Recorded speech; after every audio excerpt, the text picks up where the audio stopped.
Bueno, vamos a entrar en la palabra del Señor. Invito que pueda usted abrir las escrituras en Apocalipsis capítulo 2. Apocalipsis capítulo 2. 2 versículo 9. Dice así: yo conozco tus obras y tu tribulación y tu pobreza, pero tú eres rico, y la blasfemia de los que se dicen ser judíos y no lo son, sino sinagogas de Satanás. No temas en nada lo que vas a padecer. He aquí el diablo echará a algunos de vosotros en la cárcel, pero para que seáis probados, y tendréis tribulación por 10 días. Sé fiel hasta la muerte, y yo te daré la corona de la vida. Estamos hablando acerca de la iglesia del Señor Jesucristo, y estuvimos hablando en primera instancia en la iglesia de Éfeso, una de las iglesias más grandes de Asia Menor, donde de ahí se abrieron las diferentes iglesias, el resto de las 6 iglesias restantes que estaremos hablando. El Señor nos habla acerca del ejemplo de la iglesia de Esmirna. Primero, la iglesia de Éfeso, el Señor le hace el reclamo por la falta de amor. La iglesia de Éfeso es bien conocida por el reclamo del amor, el reclamo del amor.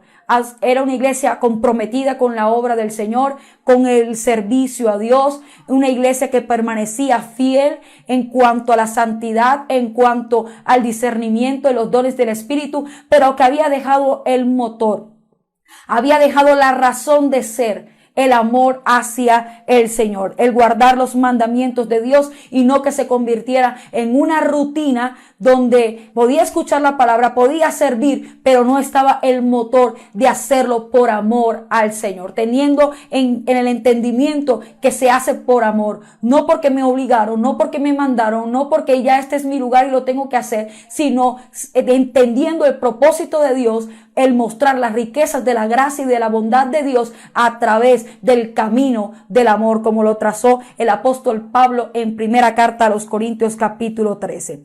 La iglesia de Esmirna es una iglesia completamente diferente al llamado de atención que Dios le hace a la iglesia de Éfeso.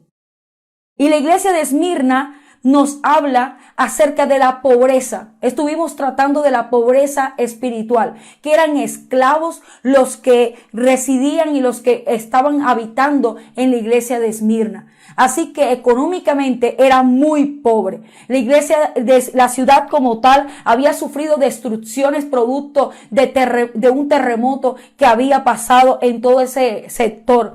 Y vemos que la palabra del Señor nos confronta y nos muestra a Esmirna como un ejemplo para nosotros los creyentes, para que nosotros hagamos lo que Esmirna ha hecho. Y Esmirna tuvo que soportar las diferentes amenazas del enemigo hacia ella. Y una de las amenazas fue que la ciudad como tal era entregada al ofrecimiento del emperador. La ciudad era idólatra hacia el emperador. Es así que hicieron un templo solo exclusivamente para adorar a Roma y adorar al emperador. Y esto no lo hacían porque sentían que era obligado, no lo hacían porque sentían que era algo fuera de su voluntad, sino que lo hacían a gusto.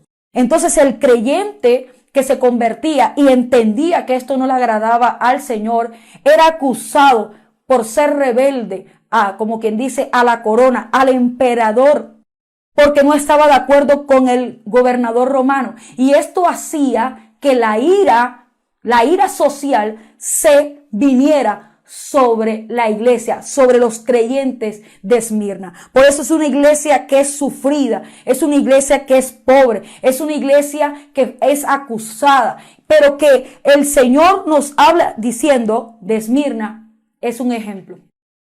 Es un ejemplo porque ha sido probada, pero que ha pasado la prueba. Y aún le está declarando el Señor que ha de venir otra prueba corta de 10 días, pero le dice al Señor, sé fiel hasta la muerte, que yo te daré la corona de la vida. Otro de los enemigos que tenía la iglesia en Esmirna, del pueblo de Dios en Esmirna, era de aquellos judíos que se decían ser judíos, pero no lo eran. Y esto se trata de aquellos que profesan ser hijos de Abraham, pero que sus obras no lo hacen. Para nosotros en el ámbito actual son aquellos que dicen ser creyentes, que dicen ser cristianos, pero que con sus obras niegan la existencia de Dios, porque no están de acuerdo con la palabra del Señor, no están de acuerdo con la doctrina. Y esto perseguían a los creyentes de Esmirna, acusándolos de canibalismo porque no entendían acerca de la Santa Cena, no entendían de que no podían participar de dioses ajenos, no entendían que comer la carne del Señor y el beber su sangre era algo simbólico y no era algo literal, pero buscaban ocasión para poder acusarlos frente al Imperio Romano. Entonces, aparte de esto, empezaban a acusarlo de que eran inmorales sexuales, de que no estaban de acuerdo con las prácticas que ellos hacían, sí, y era todo falso, eran falsamente acusados, porque no era real que ellos tenían prácticas inmorales como existía en esa época. Pero también los judíos también acusaban a la iglesia de Esmirna de desbaratar los hogares, producto de la enseñanza del apóstol Pablo que habló en primera carta a los Corintios capítulo 7 acerca que si el inconverso no quiere convivir con la mujer convertida, entonces que él podía decir que la dejaba libre. Entonces, a raíz de los problemas matrimoniales, producto de la fe, aquel que no estaba de acuerdo, que no quería que su pareja fuese creyente, que caminara, que fuese cristiano, entonces, y quería dejarla, el creyente podía aceptar el divorcio. Y por causa de esto, entonces los acusaban de desbaratar los hogares. Mira cómo desbaratan los hogares. Este fulanito con fulanita eran, y ahora ya se dejaron. Todo desde que entró al cristianismo. Y es lo que comúnmente se escucha aún en el mundo actual en que vivimos, en que la iglesia del Señor es acusada porque el inconverso no quiere convivir con la creyente, o porque el inconverso es infiel, es adúltero y no quiere ser fiel a la creyente. Entonces, a causa de eso, la iglesia del Señor actual también sigue siendo acusada como la iglesia de Esmirna. Bendito sea el nombre del Señor. Así que encontramos a una iglesia que, a pesar de la presión social, de la presión religiosa, de la presión que tenían por económica, porque no había dinero, una iglesia que permaneció. Y permaneció porque Dios le dice a ella: y tu pobreza, pero tú eres rico. Y no se estaba refiriendo a las cosas materiales.